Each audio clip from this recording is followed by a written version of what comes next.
Badan saya rasa macam lesu. Jarum tak boleh kongsi. Sampai ni tak boleh kongsi. Pergi rasa macam insecure. Kenapa dia tak buat report? Mesti orang semua kena, betul?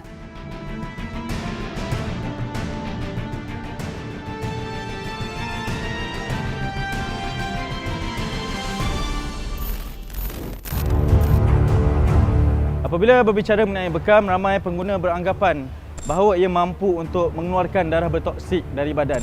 Namun timbul persoalan mengenai keselamatan bekam apabila wujud pengamal perubatan alternatif yang tidak mengamalkan konsep kebersihan secara klinikal sewaktu menjalani prosedur rawatan itu.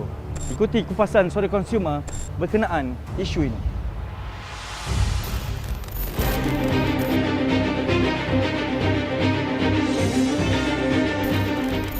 Bekam antara kaedah perubatan bagi membuang darah kotor di samping membuang angin dalam badan.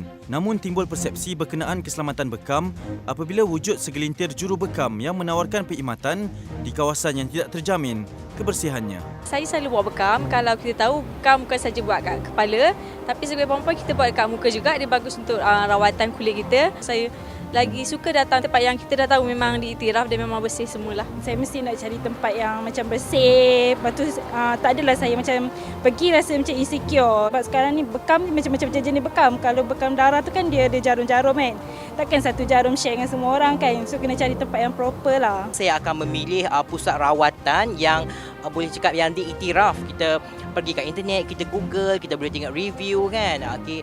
Pengguna dia macam mana, compare dengan kawasan yang di tepi-tepi jalan. Kita tak tahu kebersihan dan kualiti macam mana rawatan yang diorang buat tu. Walau bagaimanapun, terdapat segelintir pengguna yang masih mendapatkan perkhidmatan daripada individu yang tidak bertauliah tanpa memikirkan ancaman yang boleh diterima. Tidak dinafikan rawatan bekam mempunyai pelbagai kebaikan, tetapi cara yang tidak bersih boleh menyebabkan pelbagai penyakit tersebar. Berikutan itu, tim Suara Konsumer akan melakukan tinjauan di beberapa buah premis yang menawarkan perkhidmatan bekam dan kita akan lihat sejauh mana tahap kebersihan yang diamalkan oleh pengamal perubatan alternatif itu. Taklah, bekam angin dulu. Coba lenguh badan ke kaki. Akak dalam buat akak yang buat tu. Jarum tak boleh satu kongsi. orang satu. Sampai ni tak boleh kongsi. Walaupun satu family pun tak boleh. Kami kemudian ke sebuah lagi premis yang menawarkan perkhidmatan yang sama. Dia punya kap yang pakai buang tu. Kita semua guna pakai buang jarum baru. Kita akan bagi tunjuk semua dengan customer jarum baru. Dah boleh tak bagi tunjuk. Selain mendakwa peralatan yang digunakan bersih, juru bekam ini turut meyakinkan kami bahawa segala proses yang dilakukan adalah selamat. Yang bekam ni setakat ni memang tak ada apa isu kan? Tak ada. Itu dulu. Kalau memang satu kena, kenapa dia tak buat report?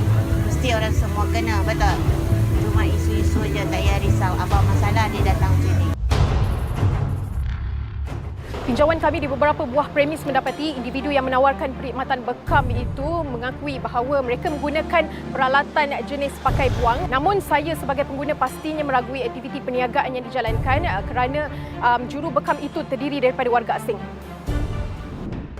Ibu kepada 3 orang anak ini berkongsi kisahnya melakukan bekam darah di sebuah premis di sekitar Johor dengan harga RM7 bagi setiap bekas. Saya rasa tempat tu murah. Kadang-kadang kita rasa bekam ni just untuk nak buang-buang toksik yang kotor apa kan. Tak rasa yang dia punya akan memudaratkan kita. Jadi saya rasa tak apalah kita cuba. Bila cuba tak tahu pula dia punya sampingan tu. Kita just ikut kawan. Selepas mula merasakan ketidakselesaan terhadap dirinya, wanita ini bergegas mendapatkan rawatan daripada doktor.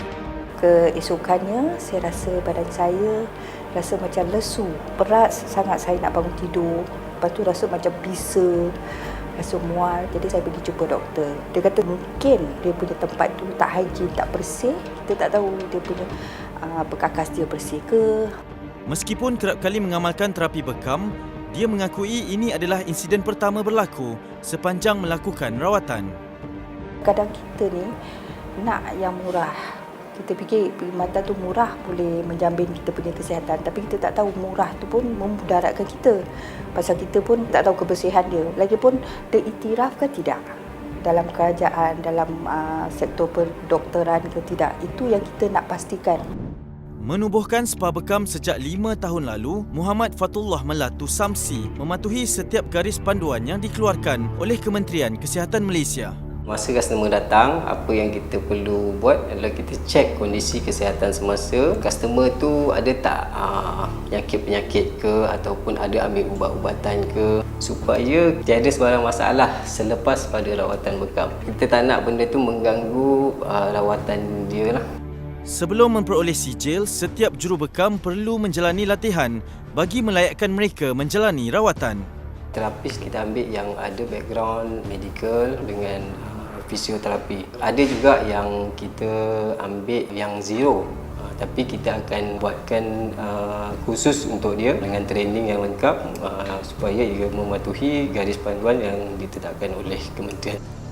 Bagi setiap 25 cawangan spa bekam miliknya, kebersihan merupakan aspek utama dalam menjamin keselamatan dan keselesaan pelanggan.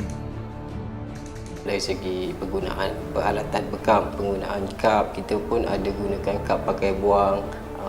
Of course, jarum yang kita gunakan pun pakai buang. Sisa-sisa darah, jarum yang telah digunakan semua kita lupuskan dekat agensi pengendalian sisa klinikal supaya ianya selamatlah, kita tak buang darah ke jarum tu merata.